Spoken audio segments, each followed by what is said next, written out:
Guys, I just need to make sure that we are going to be live when I think we're going to be live. Now, apparently we're live on Facebook, but let me just double check. By the way, thank you all for being here. I'm so grateful for your time. There we go. Now, apparently we're live. Wait, thank you all for being here. I'm so grateful for your time. There we go. Okay. Now, I think I can see me. Let's do that. Okie dokie. Now, this is that weird thing where do I keep an eye on the Facebook group as well as chatting to you, or the Facebook group? Oh yeah, cool. So Sarah can see us, Kate's great. So I can look at both. Amazing. So I'm going to sort of juggle between two screens. Sarah, I'm so glad you're here. Thank you for being here. Can you do me the favor? I know you will, of just kind of keeping on top of the comments. That'll be awesome.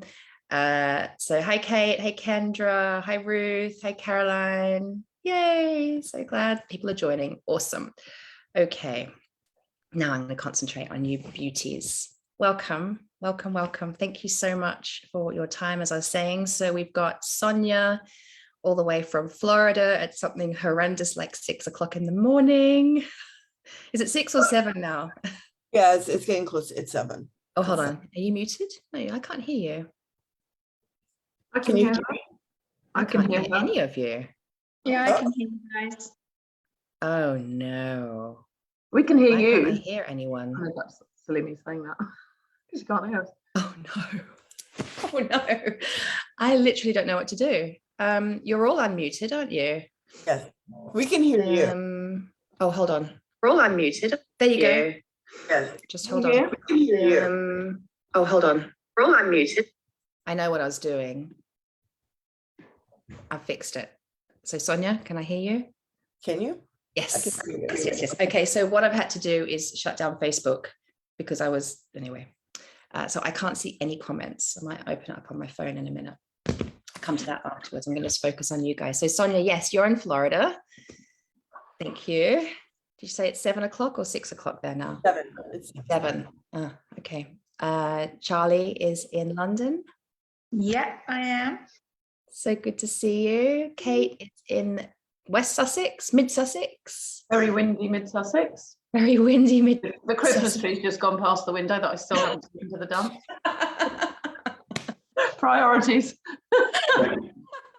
The wine delivery's arrived though, so that's all right. Oh, well, that's all right. You'll be good. You'll be fine. All good. All good.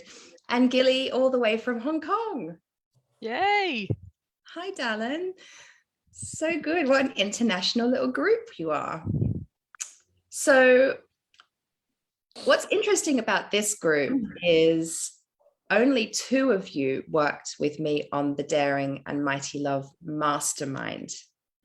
Oh, actually, no, 3 of you. Charlie, you did too. So Gilly is the only one that didn't. So in fact, that reminds me. So Gilly and I worked together when I was actually still single. Do you? Yes.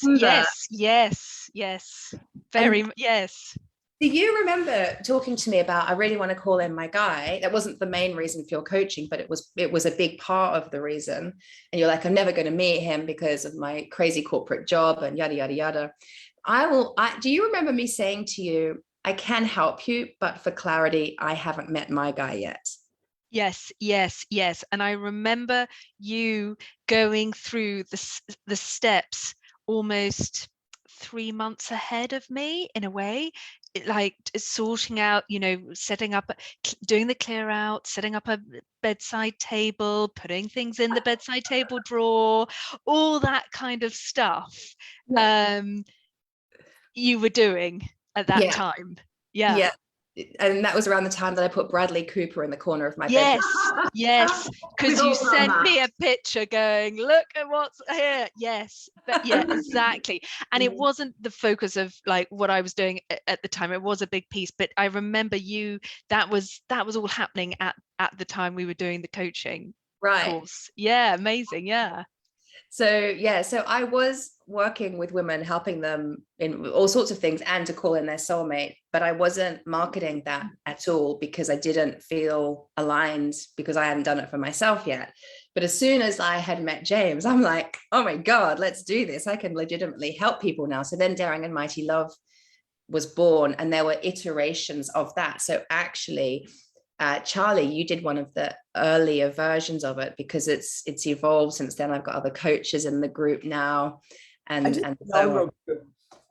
Sorry? I did the inaugural group. Sonia, I was just about to say, you also, so interestingly, Sonia's done it twice, and maybe we can, well, if you would like to talk about why, but what I love about that is it's just evidence that there's levels and layers to our evolution. And this is a container that essentially allows you to do the healing that you need to do. So while there's a program, it's bespoke to the individual as well. Like it's a space for you to go through what you need to go through. So yeah, you did the first one. That's right. And then you did the one, was it the last one we were at? Yeah, it was. Yeah, I'm losing track of time. So where shall we begin? How about, I'm just going to ask a question. You can just wave and take turns at like whoever wants to speak. That would be great. So what will my first question be? What was your impetus, your motivation, your intention for working with me? What was the main reason that you came to me? You mean for the 5-day challenge or the Daring and Mighty? Well, I'm presuming they're the same for you, but up to you. Like by all means, you can begin. Why don't you start, Kate? You can begin with the challenge if you want, or if it was, why did you start? Yeah.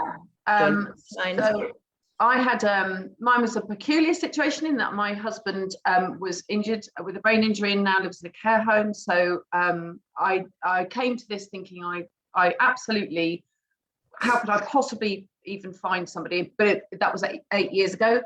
It wasn't my only thing. I wanted to learn about me and just try and spend a bit of time on me and work out what I wanted in my world. And that the cherry on the cake would have been the guy. But I just didn't feel I was allowed that. How I had a very happy marriage, so how was I going to get that twice? I wouldn't be allowed that. Who was I to think I would get that? And the 5-day challenge answered all of those questions in that it opened up so many doors as to wanting to find out more about myself, and it gave me the structure to do that. And I have to say, it was all about Katie's questions. So the brilliant questioning technique that she used in the 5-day challenge helped. And I just felt like I had lifted the lid on me, and to leave it there would have been a crime, really. And it has been one of the best investments I've ever made, to go on and do the Daring and Mighty challenge. And I have got my guy. Did you just fall off your chair? Let me just fall off mine. Yeah. So what I love about your story though, Kate, as well, is when we were, well, it was that progression of the 5-day challenge. You had a very happy marriage, but sadly your husband with the brain injury was in a care facility, and there was all the feelings, the guilt, how can I possibly move on, because he's not. How would a guy ever fit in my life? How is that ever going to happen? How could that ever happen? That was the most, I will never forget what a mountain of a block that was in front of you. It was like you just couldn't see past that. What type of guy would be open to a relationship where potentially I didn't even know how I wanted to live with the Paul aspect in my life, let alone have a relationship. But I just felt like I was 43 when it happened. Am I really going to go for the rest of my life and never have a relationship? But I couldn't work out how to do it. And of course, what you taught me is that you put it out there, and by putting it out there and asking, it starts to filter down and starts to work. Yes, and you did a lot of deep work in the mastermind. And our reset session was pretty profound and shifted a lot. And then, so while we were in the mastermind, something I just want to highlight, because it's come up this week with the women in the challenge, was you did meet somebody that you thought might have been the one, and turned out wasn't. And then you've gone on to meet somebody. the gifts that the course gave me were to give me a view on, or a wish list, basically, on the type of guy that I thought would be wonderful. And this guy was presenting as a lot of those, ticking a lot of those boxes, but there were some fundamental red flags that were going up. And what was so brilliant about the course was it enabled me to see what was wrong just as much as what could be right for me.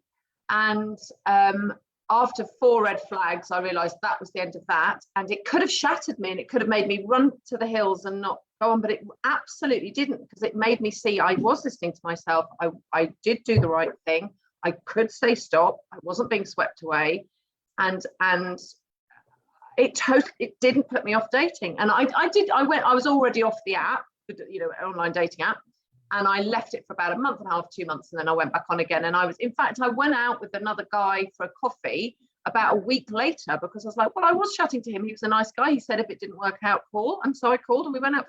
He wasn't the right guy again, but do you know what I mean? It absolutely gave me the confidence to say no, and that's not quite right, but not to be scared of saying no and just accepting.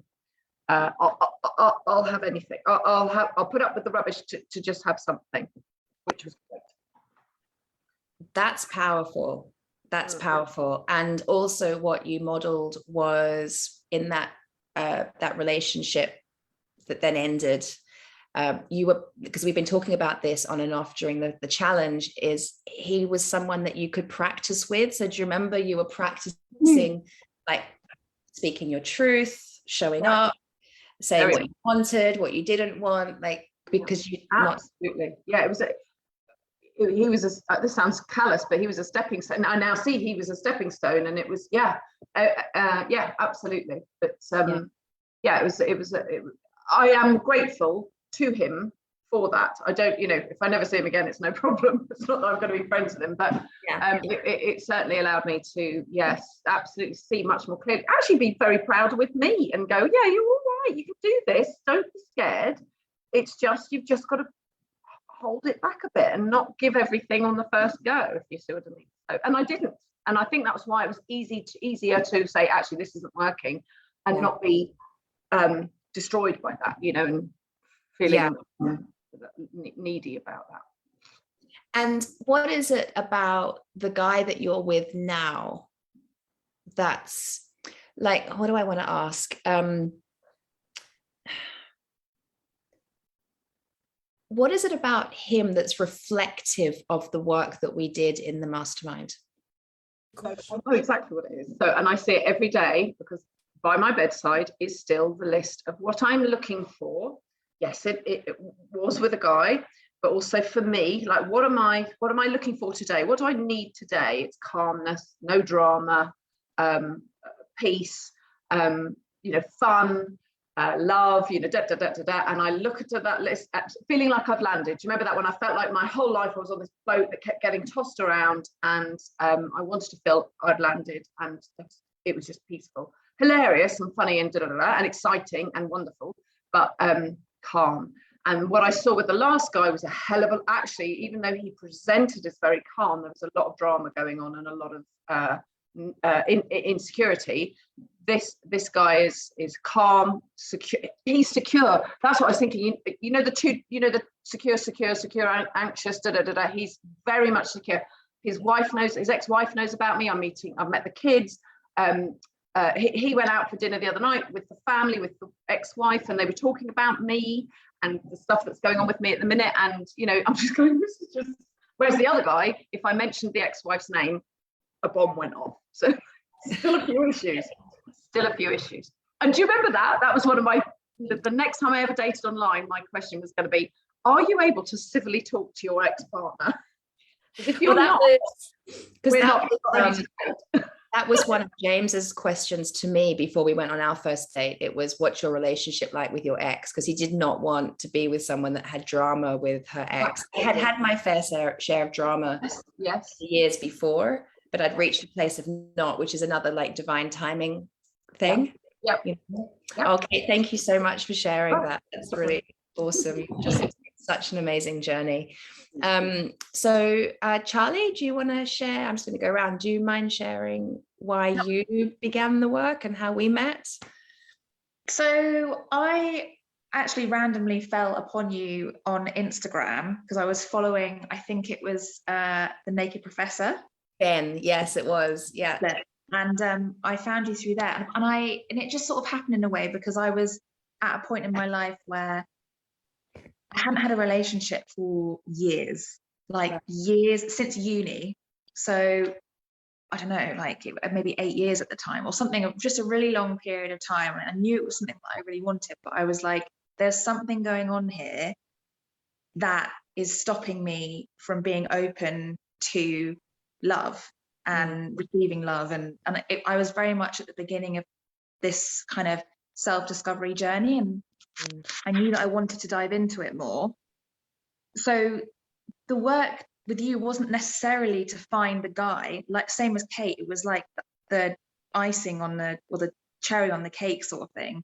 I knew that I wanted that, but actually it was more about the discovery into me and like falling in love with myself first to then be able to be open to receiving it from someone else. And we did quite a deep reset session together. And that was like the beginning of me understanding like how I was blocking myself and understanding how, just how I was blocking myself really, and how to sort of start unwinding that. And then when we did the group work together, it just helped facilitate that work more in a really supportive environment. And then obviously you kind of start putting your list together for the guy and all this sort of stuff. But it was so much more than just finding a guy. It was more about me first and being open to that, being open to love really, actually in the beginning, to then allow a guy to come in. And it was the first time I'd done a group coaching kind of thing.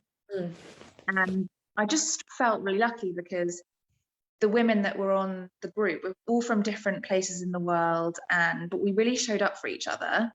And I just felt really supported, and like I could really speak about what I wanted to, and could get emotional if the emotions were there. And it was going on this journey together. In I think there was maybe 5 or 6 of us or something like that in the group, but it was just That's like in that group.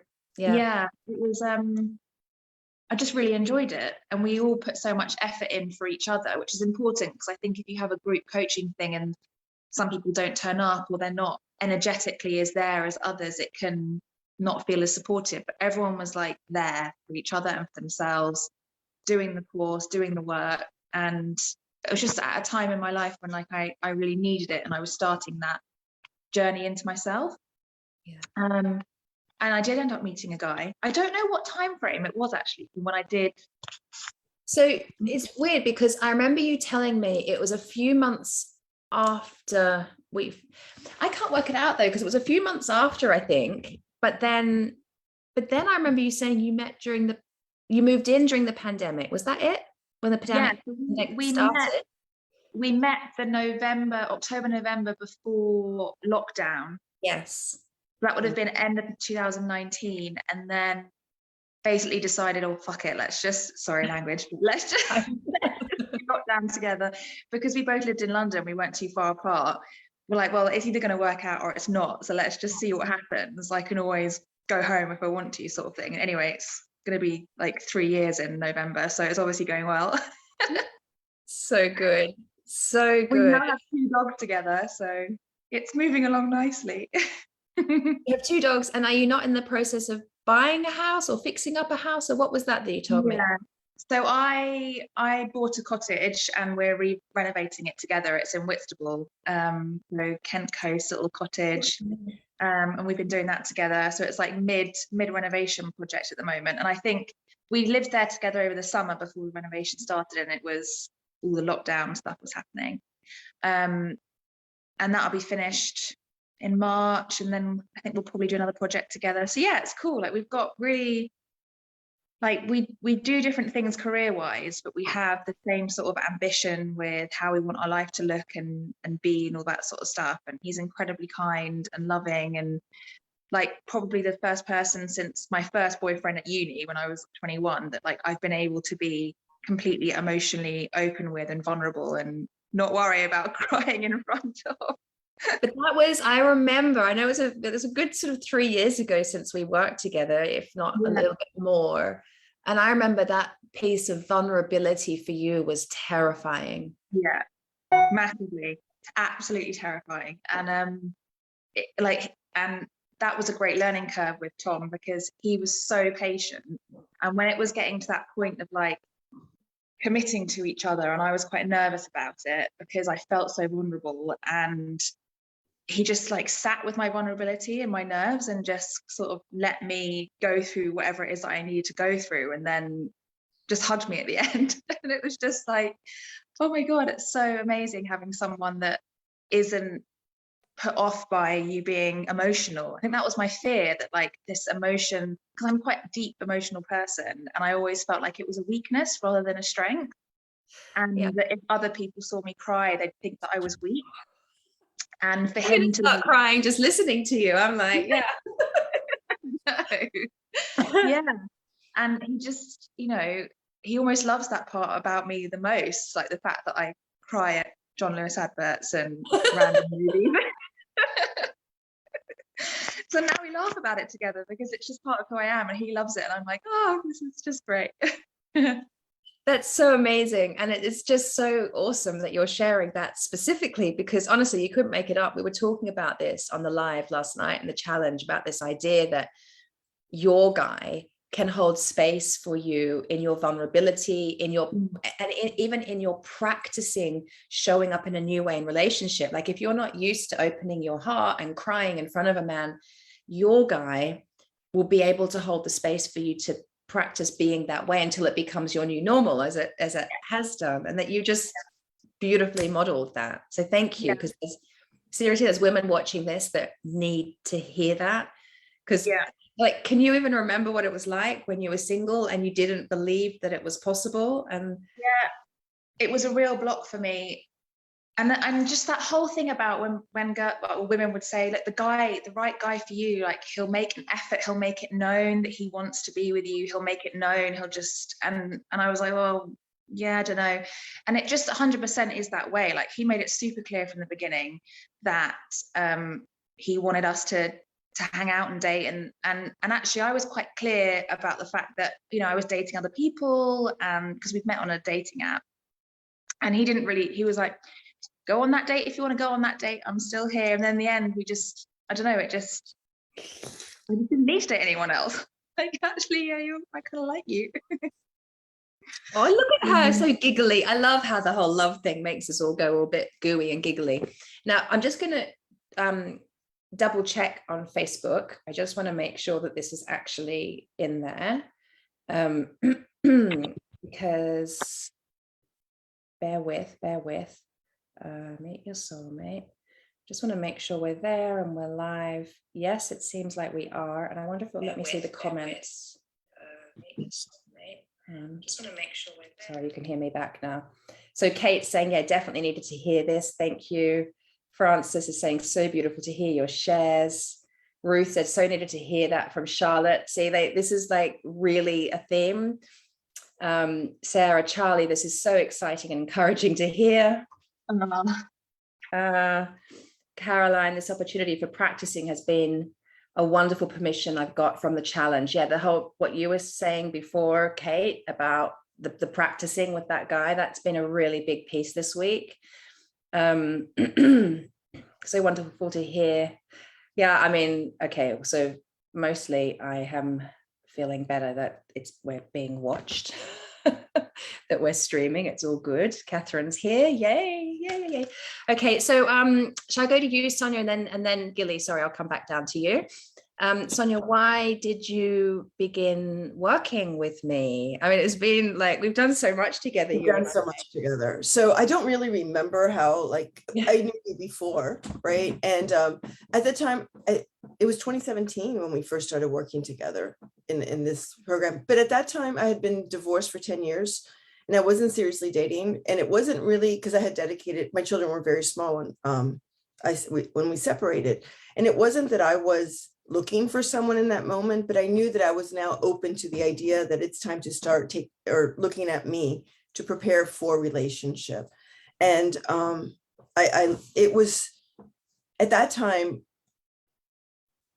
vulnerability has always been a challenge for me, and I'm very masculine oriented the way that I look at life. I'm very logical. I push through, get the job done.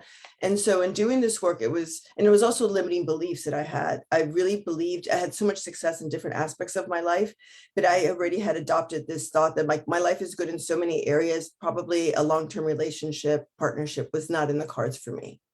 That was a limiting belief I held on. So the very first time that we worked together in the mastermind, I looked at a lot of those, but I took it seriously. That's when I was commuting from work, and I did that. I'll never forget that scrapbook. Oh my God, that was such an incredible creative outlet. And just, I really love that piece of it.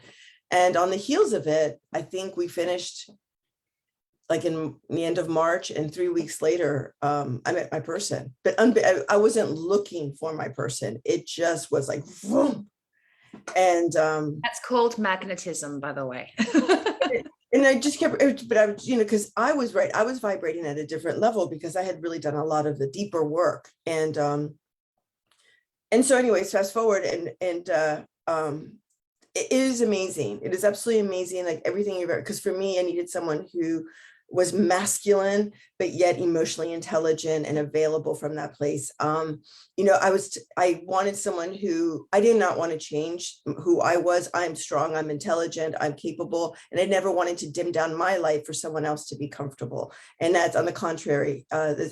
He loves that aspect about me. I remember my ex-husband telling me, you're too much.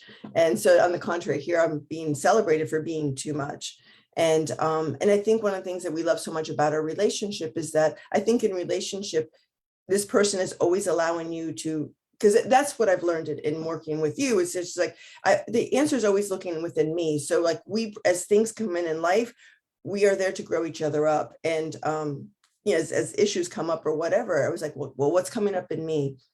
And I value our incredible, intense ability to have difficult, hard conversations. And then I went to Sri Lanka with you, and we continued coaching because you've been along with the ride with me the entire time. And just, again, there's always just unlocking that next layer of limiting beliefs and what's this about. Yeah. And the reason why I chose to do it again because were some complications in our relationship, not between us, but just in life. And I always know the answer is I need to look at me. What is going on? What is still needs to be unearthed? What's the next layer of the onion? What's the next layer of limiting beliefs that I'm not even aware of? And the more that I work on myself, the better life gets. And, our relationship is so amazing, and I'm always astonished by it. And our commitment to each other is that my job is to be the best version of me. His job is to be the best version of him. And that when things come up, we have a silly saying, like exactly that, like, because vulnerability was always hard for me. And that's the invitation that he's always allowed. But we have this concept of like, when things are hard, like we don't always have to have the solution. Let's just put the puzzle pieces on the table, and together we figure it out. So it's been 4 years. Mm-hmm. What do you think is, did you say it's 4 years? Yeah, nearly 4 years. April will be 4 years. So what do you think it has been about? So how do you think your work on your inner work, because that's always been your focus, is the inner work. It continues to be your focus, even in relationship. So what is it about your inner work that's being reflected back to you in this relationship?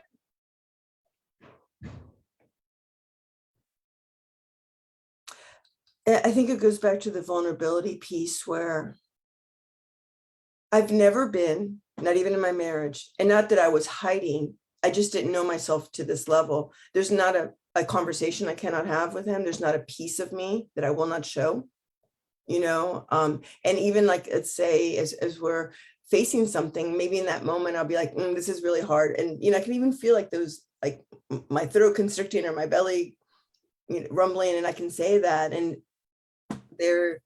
it's the desire to take the dip you know, to be seen, to be truly seen. And then when I'm able to do that, to be fully received, held, and supported.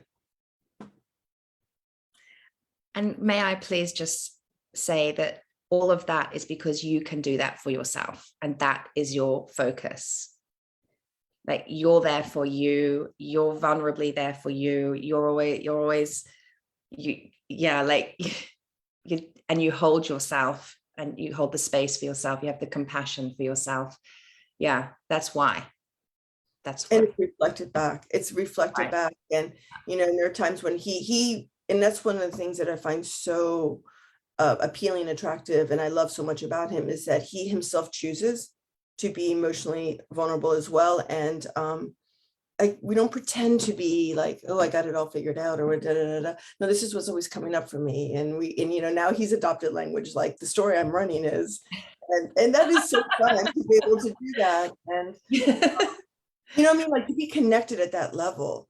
And we have several challenges, and actually it's the challenges as they've come, and we can both say, like, this is what's happening, and we've actually become closer as a result of the challenges.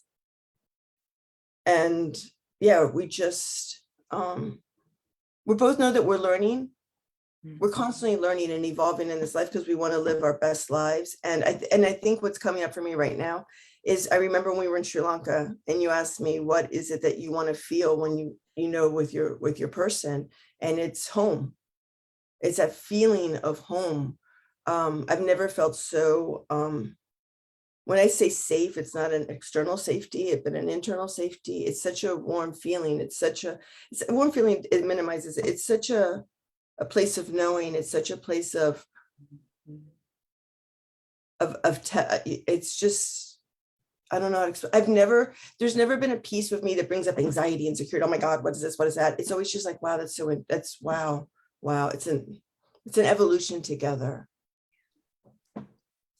In a container, in a place, in a relationship where we know it's home. It encompasses. I hear you. I totally hear you. And it's hard to even put words to it because it's such a powerful feeling. But the answer is always, when things are like not working, whether it's homework, whatever, the work is always in here. That's what I've learned, you know. And I notice when I'm off kilter, it's because I'm not doing my practices. I'm not journaling, or I'm not, you know, doing a level of self-care that is like, what is it that I need, you know? And do I need to have a hard conversation? Do I need space? Do I need, you know, do I need to ask something? Am I, you know, that kind of thing. So it's being tapped into desire to express that desire, but it's actually having someone who's so receptive to that. Yeah. And equally is in the process together too.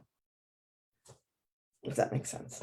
So much sense. Thank you so much for sharing it. Yeah, it's beautiful. Really, really beautiful. Oh, Gilly, you're up. So Gilly didn't do, as I said, the Daring and Mighty Love Mastermind, because that was before we worked together when I was single. So, but why did you come to me? Do you want to share why you came to me and kind of what the coaching was about for you? Maybe a bit of the journey that we went on. Yeah, and it's just amazing listening to Charlie, Sonia, and Kate just talk, because I haven't been doing the work that as much as I should have been over the last couple of months, and just listening to everybody and listening to everyone's journey just resonates, because I just completely pick up on everything everyone's saying, and it brings it all back. So why did I pick up the phone to Katie? Turning the clock back, I don't know, 7.5 years ago, quite a while. I just found myself in a real rut. I've been living in Asia for 5 years, and I had quite a few relationships, but they'd all failed. I was burnt out. I was working 20 hours a day, and I was living in hotel rooms mostly. And I had a bit. I won't go into the details of what happened on this particular day, but I had a a particular low moment, and had been living in a hotel room in Tokyo for about 2 weeks. I was lonely, burnt out, working way too hard, and I was sitting in my hotel room, and I had really hit a low point, and I thought, the choices I've made, the things I've done have put me here. It wasn't somebody else putting me here. It's because of the actions I've taken. And this isn't the path I want, and this isn't the life I want to be leading. I'm lonely, I want a family. I want somebody to share life with and do life with. And how have I ended up here, and my sister told me 2 very important things when I phoned her in a really miserable way. Watch Nashville, which I did for 7 hours that day, sitting in that hotel room, and she said, look, here's the number of Katie. I think you need to call her. And at the time I was like, I don't need a life coach, but I knew I was in trouble. I knew emotionally I was in trouble, and I didn't know where to go. And so I picked up the phone to Katie, and it was the best thing I ever did. And I think on our first meeting, the way I described how I felt was I was emotional. I didn't know how to feel. I certainly didn't know, how to feel in a relationship. And I think looking back on it, was very much in my masculine. And I felt like I was dysfunctional in that, why is everyone else having relationships and not me? And I knew inside there was nothing actually wrong with me. So I couldn't make sense of the fact it wasn't working. And so that was the journey that Katie helped me with enormously, around vulnerability, finding my feminine, all of these things. And the irony, the guy was not the focus. I didn't even feel I could dream of having a family or of my own or anything like that. That just seemed unattainable at the time. But I remember when Ian rocked up, I was actually a little bit annoyed, and from the fear, which sounds ridiculous, but I was on this journey with Katie, and I had quit my job, which was a huge thing. I had 3 months off. It was all about me. I just wanted to focus on building me. And then this guy popped up, and I was like, no, I'm not ready. Go away. Come back in 3 months' time when I've had me time, and I'll be all like, I'll be ready for you. Anyway, life doesn't work like that. And we are where we are today. But I don't. I mean, the relationship. We've been together 6 years, and we've had, I would say, we've had everything chucked at us from external factors. But it's the tools that Katie has given me that, saw me through the rough times, and I couldn't be more thankful for that.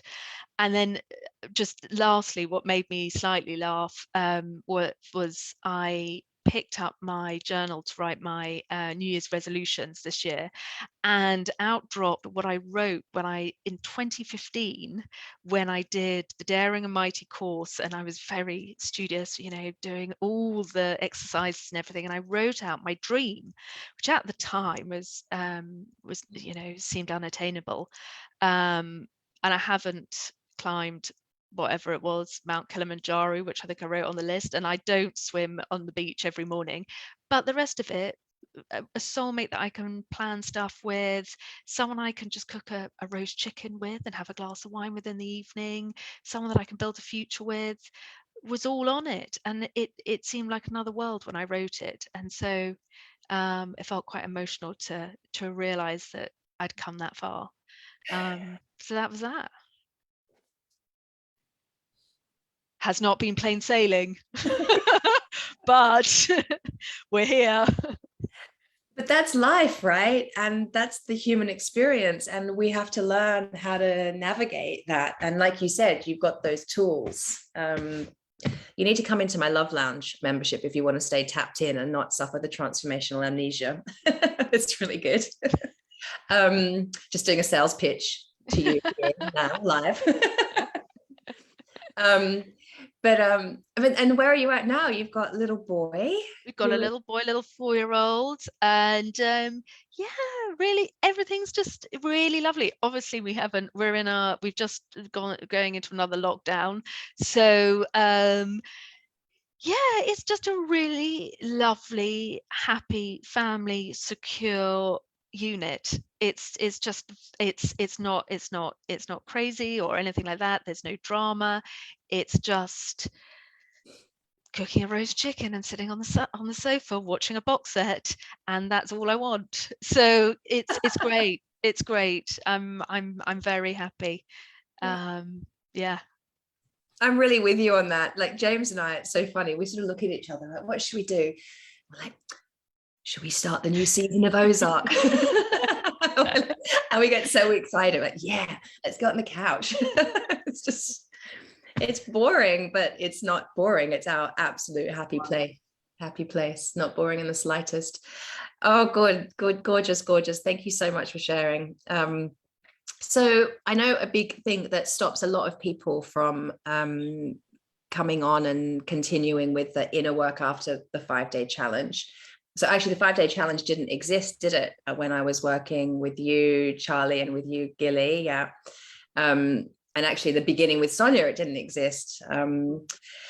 But you know, you're doing a free 5-day challenge, just getting to know me, just getting to trust me, desiring to dive deeper because there's only so much we can do in 5 days. But then a big thing that's going to be blocking people is, what's the number one thing? Money. Yeah, Kate just mimed it. Money. It is. I get it. I totally get it. When I'm looking at any coaching program, the first thing I scroll to, I'm listening, I'm going, yeah, that sounds really good. Scroll. How much is it? You know, we all do it, right?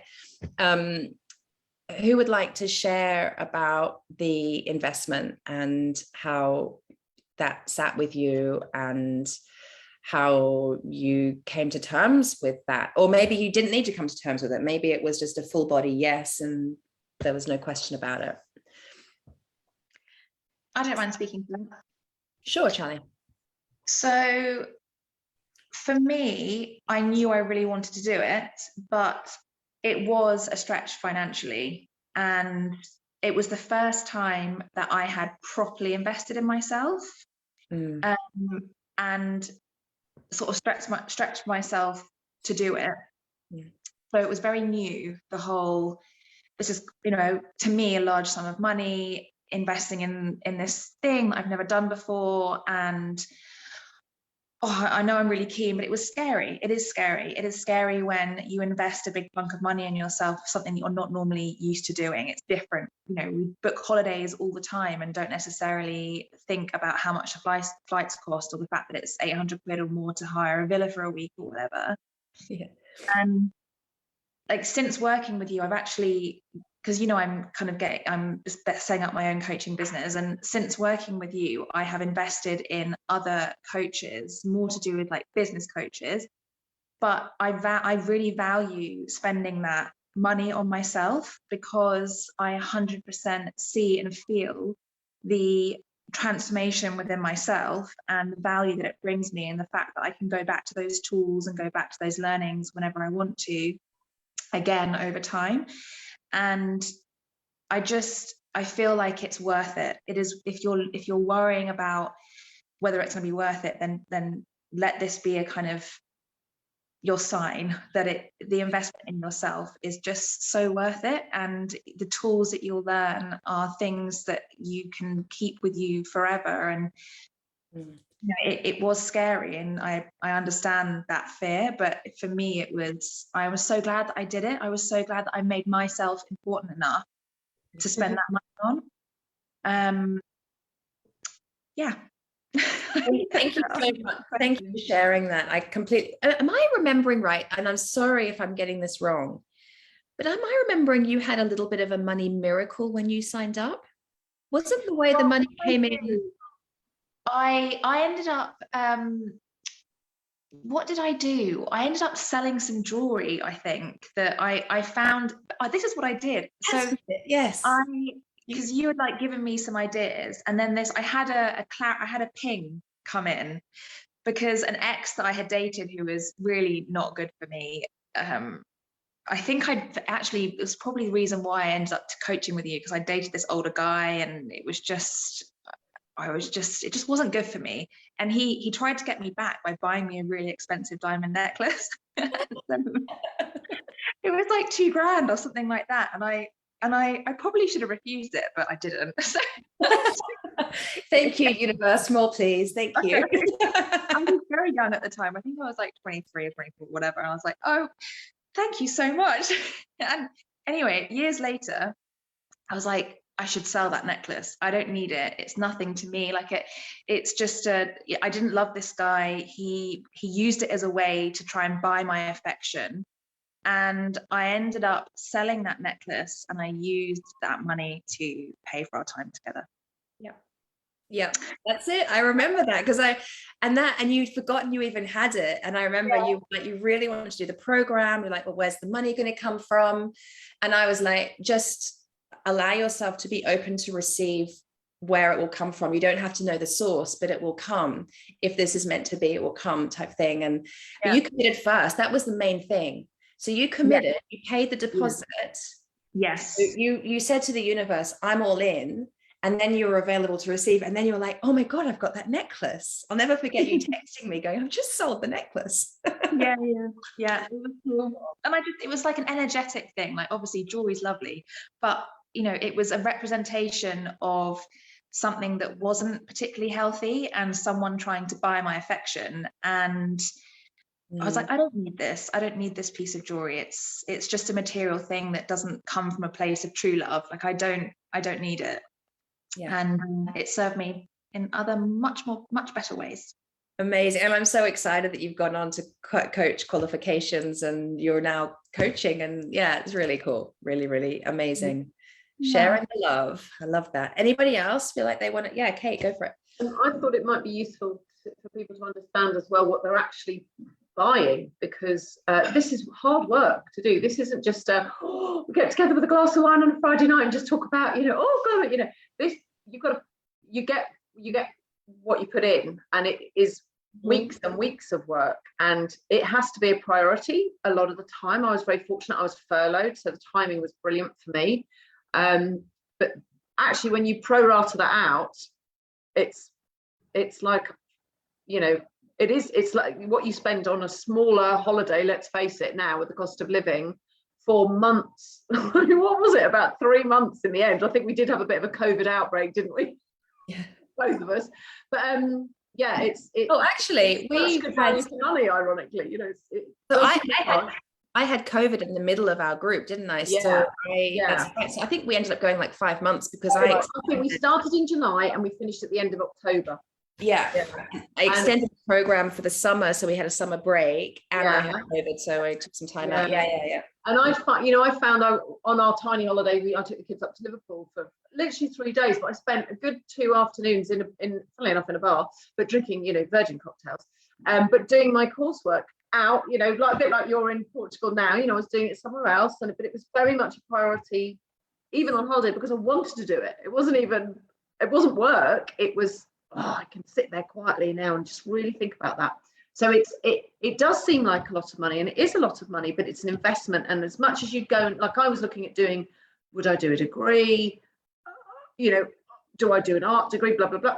And it was, a couple of £1,000. Actually, I needed to do a degree in me, and it will serve me for the rest of my life. And so it's a drop in the ocean, really, for what I could spend on therapy. Yes, absolutely. And I like what you're speaking to, and maybe I'll circle back to this, but just that I'm going to circle back to that piece of finding the time, because that is a thing. So we'll come back to that. Sonia, you look like you wanted to say something. No, I was going to say, like, the very first time when I worked with you, I was I was coming out of a financial difficulty, but a big piece of what was happening for me was worthiness. I was always, that was an underlying issue for me. And so I trusted myself enough that it's like, it will work out. And I think it was a huge message that I'm worth it. I'm worth it. And just like if you were to have a bad back and you wanted to go to a chiropractor, I mean, you would take care of those things. So I didn't see it. Yes, it's a substantial amount, but I'm beyond worth it. And making that commitment to myself then translates into other aspects of your life. And then money has never been an issue since. And I'm very clear about what I say yes to, right? It's a value system kind of thing. And I value me. And I think that was an important piece of this whole journey, is that, because I tend to, I'm a recovering codependent. It's about everybody else's needs first. But I know now that if I don't take care of myself and prioritize myself, everybody else suffers in that process. Yeah. So I now don't even think twice. If it's something that in my gut that I feel that I need, I don't think twice. It's about yes. And I know it all works itself out. It really does. What just came to me then as you were speaking, which I've never thought about before, actually, but it's a big investment from you. It's investment in time and energy and money, right? There's no denying it. Kate said, like, don't think you're just going to get together with a group of women and have a glass of wine on a Friday night and talk about your feelings. Like, that's not what this is. It's a powerful program and process. But it's a big investment from you. And if we consider everything energetically is reflected back to us, what's my investment in this? So if I'm the coach, if I'm hosting and holding this space, could you share even with me, like, how did I invest in it? Like, what did you get from me? Like, what was my investment? Do you know what I'm trying to say? Over and beyond. On multiple levels. Like, it's not just the lives, it's the answering texts, it's the 2-hour one-to-one, the week we get you personally, privately for that afterwards. It's the Facebook group, layering, isn't it? Very active in. Mm-hmm. No, and the facilitating of the group so that we all help each other and making sure those connections are there. Did you feel like I was there for you, that I had your back through the whole thing? 100%. Yeah. 100% over and beyond. Also, your ability to remember. I'm sure it can't just be that you remember. You must. You treat. My memory is actually really shit. I have the shittest memory, and it's getting worse with perimenopause. But there's something. It's actually getting worse with perimenopause. But there's something about. It's not memory. I feel you. Like it's almost like it's. You've got ways of remembering, and it's all online. I don't know how you do that. Like, there's never been a technical. I mean, no technical hitches really, apart from the normal stuff. And yeah, it's quite incredible actually. And that's what I mean. You sort of think, God, it's we're doing another week and another week and another week, and we can always ask a question, and we've got homework to do, and yeah. Very, very good. It's a very professional way of working. Thank you. And yet very nurturing. Very nurturing. I feel very, I think I'm reflecting on, say, group calls and how you are, so when each person talks, you're completely present with them. You're completely in their process. You don't, and by the same token, you're able to, I'm going to use the word steer, like if things are going like that, you're able to bring it back to what the kernel is. And really guide somebody in a very gentle yet firm way to get to what is really coming up for them. And I think so.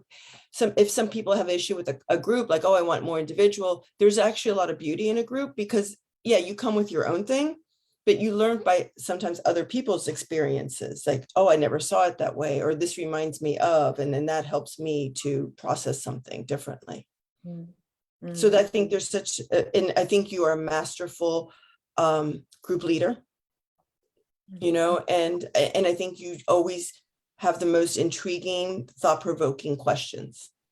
So even if, like you say, you were coaching with Kate at that time, that question may not be applicable to me, but there's something in that is like, oh my God, you always get what you need. You always get what you need on at least that was my experience on every group call. And this isn't therapy, this is coaching. So it's asking the most incredible questions that make us go away and work really hard to try and, for ourselves, just work out. And also I wanted to say about the size of the group, the fact that, what were we, 5 in the end? 5 in the end, weren't we? It's a tight group. It's not I think with the 5-day challenge, you know, there's so many and it's so exciting, but this is much more focused on a Oh small yeah. group. Yeah. Totally. Charlie has to go. I realized we've already been talking for nearly an hour, so I won't keep you guys much longer. But Charlie, is there anything you want to say before you have to jump off?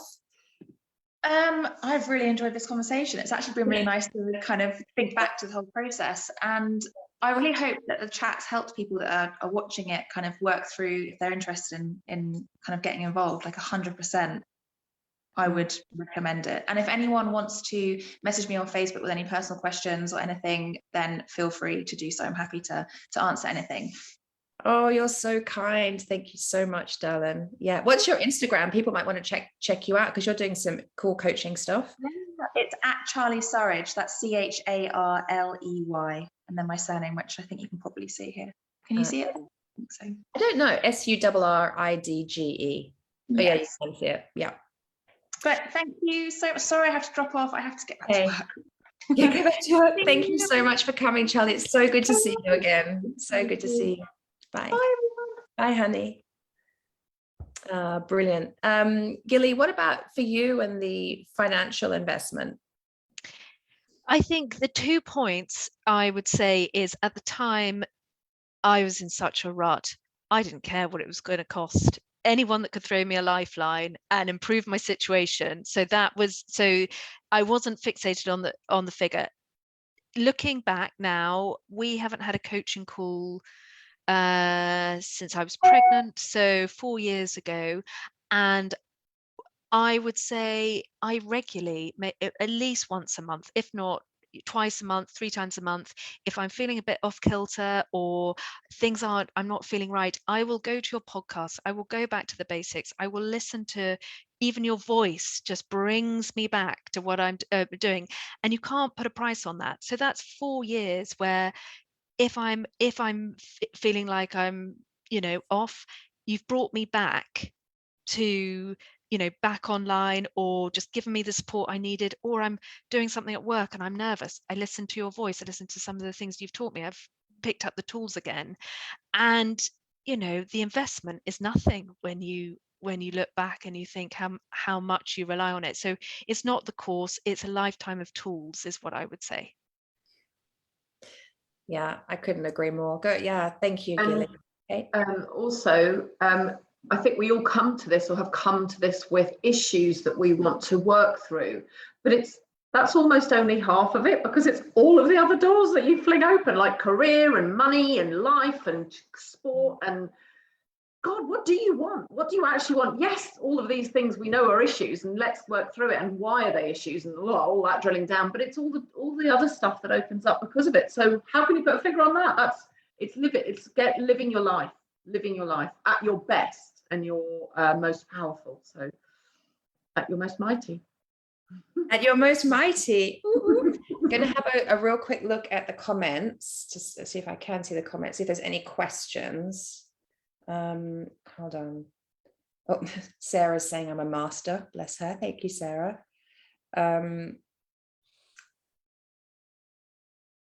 hold on 1 second. I don't know if that's a question. I'm not sure.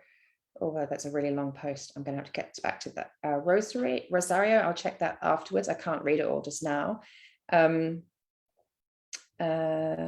Excuse me. Are there any? Sarah, do you mind are there any questions? Lots of thanks for your inspiration, guys. So much thanks for that. Does anybody have any questions? This is what I'm wondering. Are there any questions? I'm so happy to. I know I don't want to keep you girls for much longer. Do you have to rush off, or if there's any questions? No questions. So Sarah's saying no questions. Okay, that's fine. Just quickly on the time factor and the juggle of life. I mean, Gilly, when we were working together, you didn't have a baby. Now you do. I know, Sonia, you've got older children, like high school age, and then now they're going into university. And Kate, you've got high school age children, and jobs and life and elderly parents and husband in care, Kate, and So how do you fit this in? Because as you alluded to before, it is a commitment in terms of the work. You get what you get out of it, what you put into it. So how do you juggle that? I can speak if you want. I was partly furloughed at the time, so that was brilliant. It was perfect timing for me. But yeah, busy household, busy life. I found some subjects I really wanted to work hard on, certain questions and certain chapters. I can't remember what we call them, but modules would be really ringing high. And I just I'd write that out in my diary, actually, a bit like A time, so I'd go, I'm doing 2 hours this morning on Monday, I'm doing 2 hours on Wednesday, and I'm doing 2 hours on Friday. I might not do the 2 hours, I might not need to, or I might need to do more or whatever. And then other ones were lighter, like the dating apps. That was hilarious, with James. Still go back to that one. Actually, that was the one I was like, oh, I don't see. That was the attitude I had. Oh, I'm not going to go online today. It's never going to happen. That's the one I'm really not. Oh my God, I've actually contacted him privately. So yeah, you do make the time, but it's an investment. There is a lot of work to do. But also you do, I don't know if I'm allowed to say, you do put some buffers in. There are a couple of weeks where you go, actually just chill for a bit. You've got some time. So it'll all work. Catch up weeks. Catch up time. Yeah. I mean, because hey, we're all about bringing in the feminine here. So it's not about it being this hard slog. I'm not going to whip on you. It's a container of time, and we trust that you'll receive what you receive. And even if you don't do all of the module work perfectly, it doesn't mean you're not going to receive what you're meant to receive. Yeah. For me, my schedule is insane. You fit it in. I fit it in when I can, and I prioritize it. We have the Sunday reflection, so I kind of adopted the Sunday morning before the kids are up or whatever. I kind of make coffee, and I just, take out an hour or two to just make it that time to look and reflect on that, or before I go to bed. And as you know, like when we were on, I travel, I do that wherever I am, I just squeeze it in. How many times I've been at work, and yeah, she's at work with Mark, because Sonia's a doctor, so many times I'm like, oh, hey, hold on. She's like got a patient now. She's like, hold on, I'm on a Zoom call. No, it's not quite like that, but there was a question. Oh, so there was a question about the scrapbooking somebody mentioned. So that's the Love Alchemy scrapbook. So Gilly, you never got to do the Love Alchemy scrapbook, but you did your journaling and your vision boarding. And actually, I remember maybe did I get you to do? Hold on, you might have been a test dummy before I introduced the Love Alchemy scrapbook into the mastermind. Did you do something like that? I did vision boarding. We did vision boards. I don't think we did a scrapbook. No. Okay. So who wants to? So Sonia, you were talking about that before. Do you want to share about what is it? The very first time that I did it, I used to work a week away from home. So I had my own place. And so that was really, maybe that's when I dove into it much more. So at night I would come in and all the different exercises, and I'm very visual, and I love like that whole vision boarding, and the different questions and exercises that you do, I would translate it into that. And it was so powerful. I both would write in it and cut stuff out, and everything, all the intentions that I put in there, everything came to I manifested everything in there. And sometimes I'll look back, and it made a lot of things ritualistic.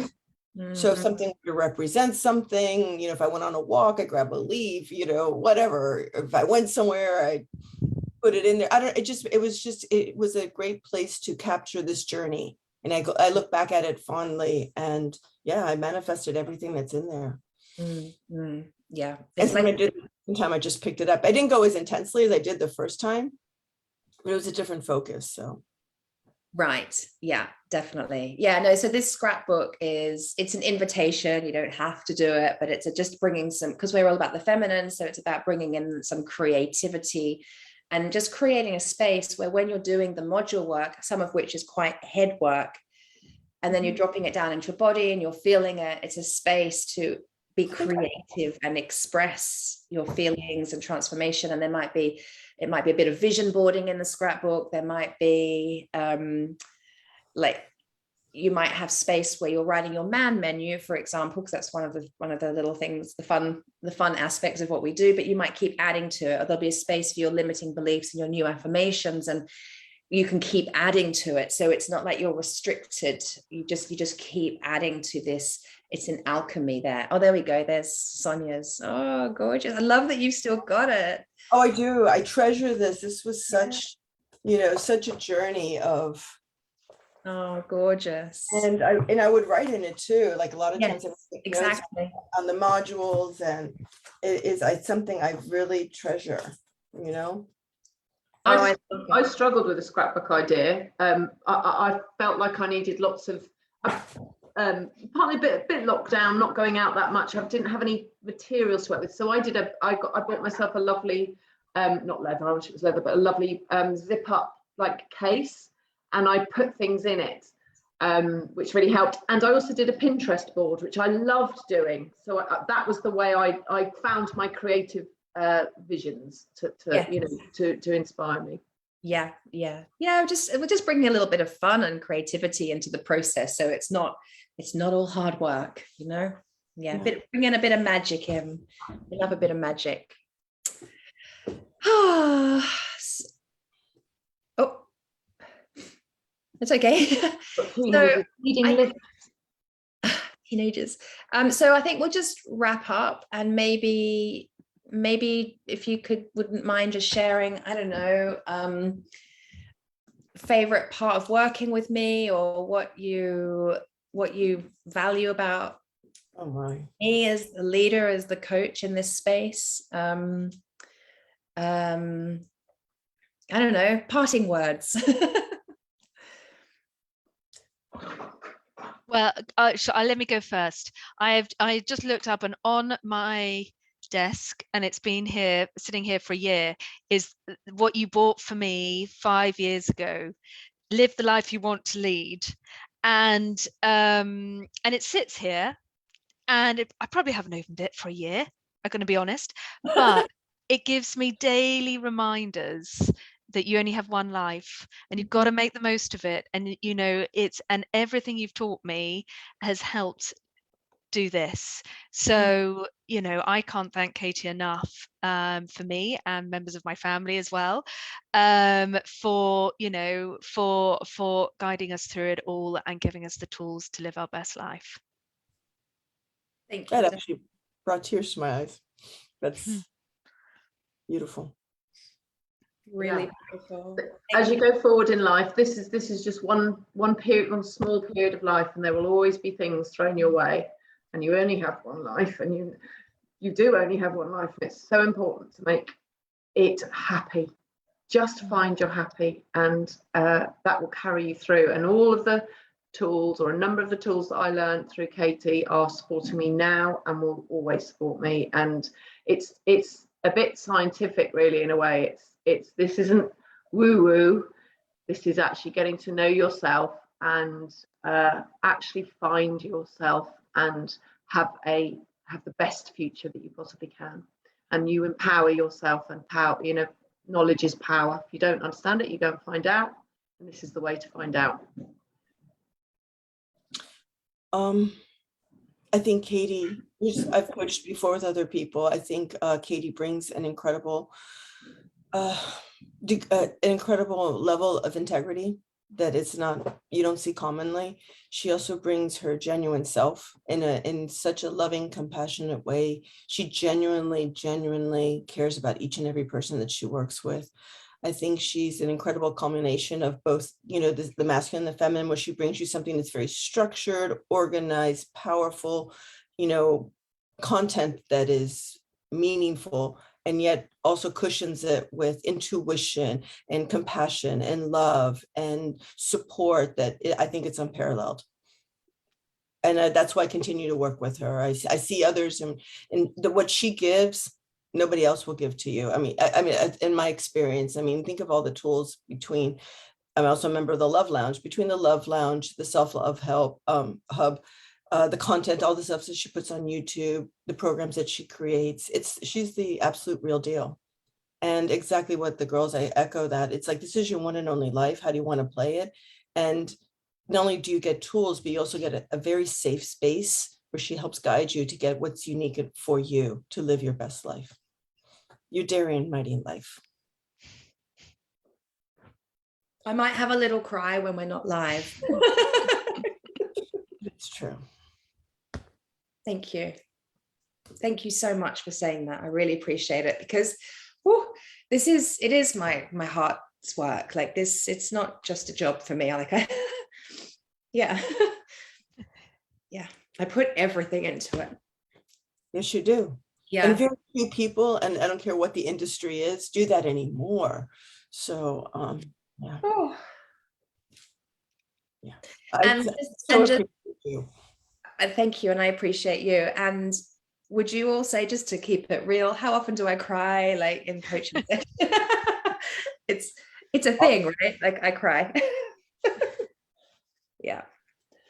Oh, beautiful. Thank you, guys. My heart is so burst open. I don't even.